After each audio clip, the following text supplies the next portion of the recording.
Thanks అన్న, thank you. స్లోగా అన్న చూసుకోండి అన్న.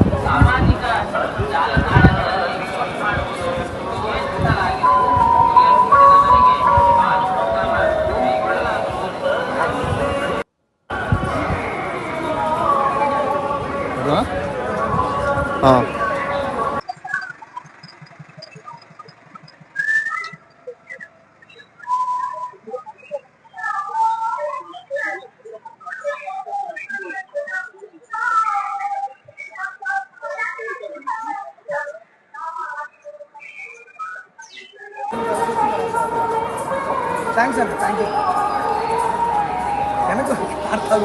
అందరికి నమస్కారం అండి. ఇప్పుడే తిరుమలకి వచ్చాం. Very positive start. Next project start చేస్తున్నాము. సో శ్రీవారి దర్శనం ఇప్పుడే జరిగింది, చాలా బాగా జరిగింది. సో ఇదే ఎనర్జీతో వెళ్ళి నెక్స్ట్ ప్రాజెక్ట్ స్టార్ట్ చేయబోతున్నాము. Thank you so much. ఇప్పుడే స్టార్ట్ చేస్తున్నామండి, ఇంకా షూటింగ్ స్టార్ట్ అవ్వలేదు. సో సితారా ఎంటర్టైన్మెంట్స్ కి చేస్తున్నాను. సో ఒకసారి అనౌన్స్మెంట్ టైంలో ఎవరు హీరో ఏంటి అంతా కూడా అనౌన్స్మెంట్. Thank you.